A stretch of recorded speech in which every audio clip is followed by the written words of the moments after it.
Bonsoir, bienvenue à Atelier Librairie, le livre voyageur animé par Fabienne Rock et moi-même, Bruno Lalonde. Nous sommes à Montréal le 25 août 2022. Alors ce soir, Fabienne et moi sommes allés au lancement du premier tome des œuvres inédites d'Hubert Aquin. Et le premier tome porte, je vous le montre à l'écran, Hubert Aquin et les médias.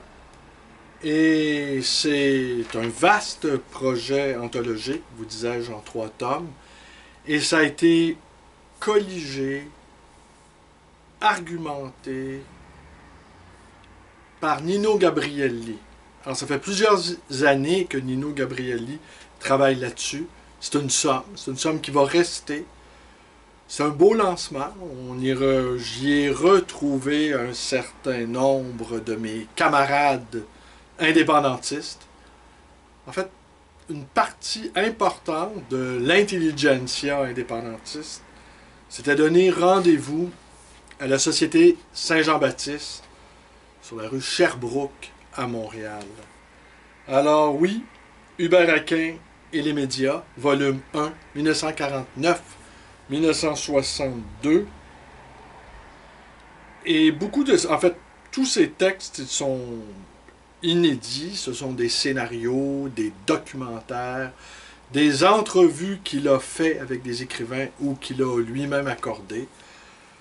Nino Gabrielli a fait un travail d'érudition qui fera date, sans aucun doute. C'est 3 forts volumes qui vont paraître, les 2 autres vont paraître incessamment. Et bref, dans ce premier tome, ce sont surtout des écrits de jeunesse qu'on y retrouve, entre autres choses. Alors, le livre est beau, c'est physiquement beau, déjà c'est un départ. Tous les livres doivent être beaux en partant. C'est la condition de base, la beauté. Après, on verra pour la suite. Et c'est paru chez Leméac. Je vais vous en reparler. Je ne sais trop quand, mais c'est sûr que je vais vous en reparler. Et comme c'est un ouvrage intemporel, dont sans doute les médias écrits vont rendre compte dans les prochains jours, les prochaines semaines, mais on le lira dans 5 ans, dans 10 ans, dans 15 ans, dans 20 ans. Ce sont 3 pièces importantes qui s'ajoutent à l'édifice aquinien. Alors hier, je vous ai parlé de Paul Lejeune, ce jésuite, ce missionnaire à pied, ce missionnaire dont la tâche a été d'apprendre le montagnais afin de colliger des informations pour pouvoir les évangéliser. Première raison. Deuxième raison, les relations afin d'offrir un récit documenté, à la fois ethnologique, à la fois poétique, même d'une certaine manière, anthropologique, assurément, offert à d'éventuels souscripteurs qui auraient envie de soutenir l'effort de colonisation de la Nouvelle-France. Alors, Paul Lejeune, né en 1592, 1664, donc avant la grammaire de Port-Royal qui vient harmoniser et qui vient donner un cadre à la langue française en établissant des règles que l'on voulait universelles. Alors, à l'époque de Lejeune et de tous les écrivains de la Renaissance, et de la Renaissance, et du Moyen-Âge également, on écrivait au son. L'orthographe n'était pas... on ne faisait pas une obsession sur l'orthographe. Alors souvent, on peut trouver des mots orthographiés de 2 manières différentes dans un même texte. Par contre, la sonorité, parce que c'était une sorte de transcription de la parole a toujours eu préséance dans l'histoire des hommes. C'est plus tard qu'on a commencé à codifier le langage, souvent pour des raisons bureaucratiques, et bien souvent pour des raisons administratives, et bien souvent aussi pour des raisons d'ordre économique et d'organisation de la société, afin de faciliter le travail des fonctionnaires bureaucrates, des scribes, autrement dit.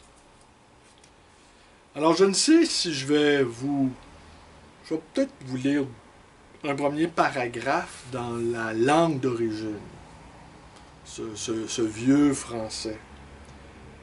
Mais je ne crois pas que je vais poursuivre très longtemps dans cet exercice, et je vais plutôt le moderniser au fur et à mesure de la lecture, je pense. De leurs vices et de leurs imperfections. Alors oui, c'est 1634. Les sauvages étant remplis d'erreurs, le sont aussi de superbe et d'orgueil. L'humilité naît de la vérité, la vanité de l'erreur et du mensonge. Ils sont vides de la connaissance de la vérité et par conséquent très remplis d'eux-mêmes. Ils s'imaginent que par droit de naissance, ils doivent jouir de la liberté des ânons sauvages, ne rendant aucune subjection à qui que ce soit, sinon quand il leur plaît. Ils m'ont reproché 100 fois que nous craignions nos capitaines, mais pour eux, ils se moquaient et se gaussaient des leurs sous toute l'autorité de leur chef est au bout de ses lèvres. Il est aussi puissant qu'il est éloquent, et quand il s'est tué de parler et de haranguer, il ne sera pas obéi s'il ne plaît aux sauvages. Je ne crois pas qu'il y ait de nation sous le ciel plus moqueuse et plus gausseuse que la nation des montagnais. Leur vie se passe à manger, à rire et à railler les uns des autres, et de tous les peuples qu'ils connoissent, ils n'ont rien de sérieux, sinon parfois l'extérieur, faisant parmi nous les graves et les retenus, mais entre eux sont de vrais badins, de vrais enfants qui ne demandent qu'à rire. Je les fâchois, quelquefois un petit, notamment le sorcier, les appelant des enfants, leur témoignant que je ne pouvais asseoir aucun jugement assuré sur toute leur réponse, Car si je leur demandais d'un, ils me disaient d'autres pour trouver sujet de rire et de gausser. Et par conséquent, je ne pouvais connaître quand ils parlaient sérieusement ou quand ils se moquaient. La conclusion ordinaire de leurs discours et de leurs entretiens est en vérité: nous nous sommes bien moqués d'un tel. J'ai fait voir dans mes lettres précédentes combien les sauvages sont vindicatifs envers leurs ennemis. Avec quelle rage et quelle cruauté ils les traitent, les mangeant après les avoir fait souffrir, tout ce qu'un démon incarné pourrait inventer. Cette fureur est commune aux femmes, aussi bien qu'aux hommes, voire même elle les surpasse en ce point. J'ai dit qu'ils mangeaient les poux qu'ils trouvaient sur eux, non pour aucun goût qu'ils y trouvent, mais pour ce qu'ils veulent mordre ceux qui les mordent. Ce peuple est fort peu touché de compassion. Quand quelqu'un est malade dans leur cabane, ils ne laissent pas pour d'ordinaire de crier, de tempester et de faire autant de bruit comme si tout le monde et toi en santé. Ils ne savent que c'est de prendre soin d'un pauvre malade et de lui donner des viandes qui lui sont bonnes. S'il demande à boire, on lui en donne. S'il demande à manger, on lui en présente. Sinon, on le laisse là. On pourrait se croire dans un EHPAD ou dans un CHSLD. De l'inviter avec amour et charité, c'est un langage qu'ils n'entendent pas. Tant qu'un malade pourra manger, ils le porteront ou le traîneront avec eux. Cesse-t-il de manger, ils croient que c'est fait de sa vie. Ils le mettent à mort, l'aide médicale à mourir, tant pour le délivrer du mal qu'il endure, que pour se soulager de la peine qu'ils ont de le porter quand ils vont à quelque endroit. J'ai admiré avec compassion la patience des malades que j'ai vus parmi eux. Les sauvages sont médisants, au-delà de ce qu'on peut en penser. Je dis même, les uns des autres. Ils n'épargnent pas leurs proches, ils sont avec cela fort dissimulés, car si l'un médit d'un autre, il s'en moque à gorge déployée. Si l'autre paraît là-dessus, ils lui témoigneront autant d'affection et le traitera avec autant d'amour, comme s'il l'avait mis jusqu'au 3e ciel à force de le louer. La raison de ceci provient, à mon avis, de ce que leur détraction et moquerie ne sortent point d'un cœur enfiélé, ni d'une bouche empestée, mais d'une âme qui dit ce qu'elle pense pour se donner carrière, et qui veut tirer du contentement de tout, voire même des médisances et des gausseries. C'est pourquoi ils ne se troublent point, quoi qu'on leur dise que d'autres se sont moqués d'eux, ou qu'ils ont blessé leur renommée. Tout ce qu'ils repartent ordinairement ces discours, c'est « Mama irinisiu ». Il n'a point d'esprit, il ne sait ce qu'il dit. Et, à la première occasion, ils payeront leurs détracteurs en même monnaie, lui rendant la réciproque. La menterie est aussi naturelle aux sauvages que la parole, non pas entre eux, mais envers les étrangers. Ensuite de quoi, l'on peut dire que la crainte et l'espoir, en un mot que l'intérêt est la mesure de leur fidélité, je ne me voudrais confier en eux qu'autant qu'ils craignent droit être punis s'ils manquent quoi à leur devoir, ou qu'ils espéreraient d'être récompensés s'ils laissent-toi fidèles. On reprend le français.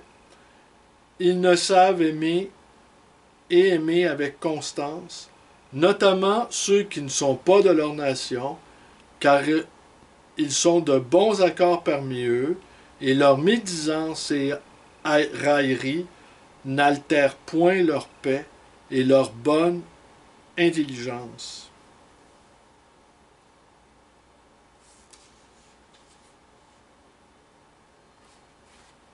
Alors, ce qu'il nous dit aussi, en fait, pour résumer ce que dit le jésuite Paul Lejeune sur leur comportement alimentaire, en fait, ils mangent du matin jusqu'au soir. Et lorsqu'ils finissent par découvrir l'alcool, eh bien, ils s'enivrent sans retenue aucune.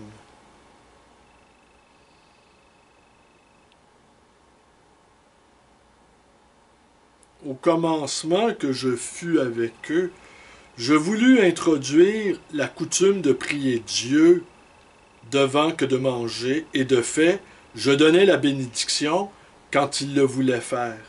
Mais l'apostat me dit, si vous voulez prier autant de fois qu'on mangera dans la cabane, préparez-vous à dire votre bénédicté plus de 20 fois avant la nuit. Ils finissent le jour comme ils le commencent. Ils ont encore le morceau à la bouche ou le calumet pour pétuner quand ils mettent la tête sur le chevet pour reposer. Oui, l'apostat, c'est le sorcier. Parce que les 6 mois que Paul le Jeune a, les 6 mois d'hiver, d'automne et d'hiver, que Paul le Jeune a passé avec les montagnais, il a eu maille à partir avec le sorcier, qui ne cessait pas de le houspiller, de se gausser de lui, de le railler et de le surveiller d'un œil méfiant et torve. En fait, il avait le sorcier tout le temps après lui, afin pas que de l'espionner et de le surveiller, de l'avoir à l'œil. En fait, le sorcier se doutait bien que quelque chose d'insincère se jouait dans le cœur de ce bon jésuite en mission. Alors sans doute, si le jésuite s'était livré avec plus de désinvolture au plaisir de la chair, et même de traficoter avec les montagnaises, sans doute le sorcier aurait vu d'un meilleur œil la compagnie du jésuite. Il nous dit également que Champlain voyait du plus mauvais œil l'usage de la boisson.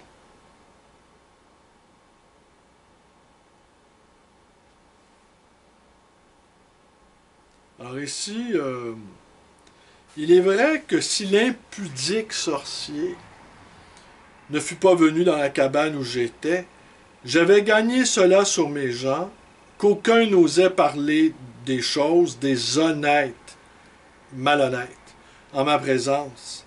Mais cet impudent autorisait les autres. Les femmes un peu âgées se chauffent presque toutes nues. Les filles et les jeunes femmes sont à l'extérieur très honnêtement couvertes, mais entre elles, leurs discours sont puants comme des cloaques. Il faut néanmoins avouer que si la liberté de se gorger de ces immondices était parmi quelques chrétiens, comme elle est parmi ces peuples, on verrait bien d'autres montrés d'excès qu'on ne voit pas ici. Veut même que, nonobstant les lois divines et humaines, la dissolution y marche plus à découvert que non pas ici. Car les yeux n'y sont point offensés. Le seul sorcier a fait en ma présence quelques actions brutales, les autres battaient seulement mes oreilles, mais en s'apercevant que je les entendais, ils étaient honteux.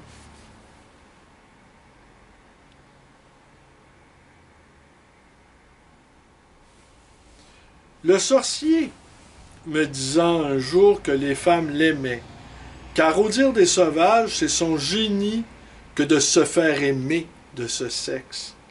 Je lui dis que cela n'était pas beau qu'une femme aimât un autre que son mari, et que ce mari étant parmi eux, lui-même n'était pas assuré que son fils qui était là, présent, fût son fils.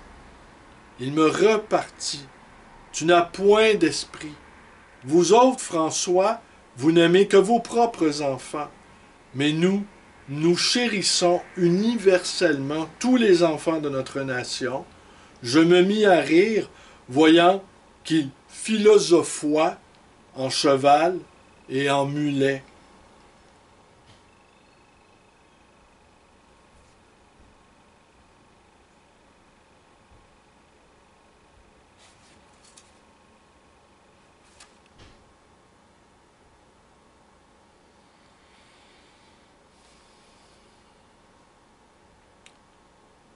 Je suis tantôt las de parler de leur désordre, disons quelque chose de leur saleté, et puis finissons ce chapitre.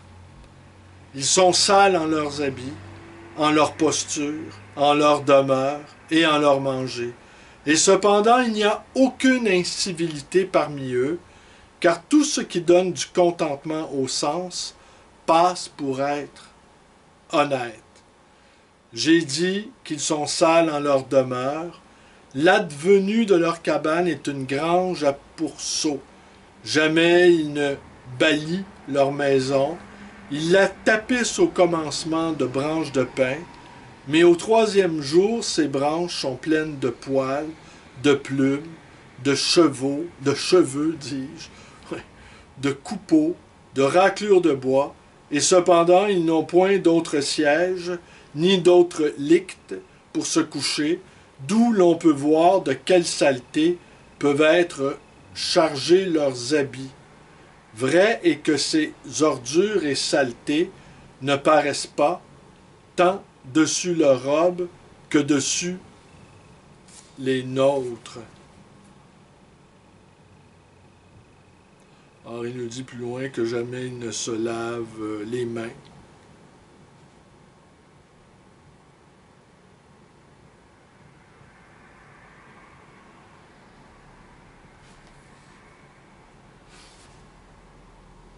Ben voilà. Alors, Paul le Jeune, un Français au pays des bestes sauvages. Des bêtes sauvages. Je vous remercie d'être avec moi. Portez-vous bien. Je vous dis à demain. Voilà. C'est tout pour ce soir.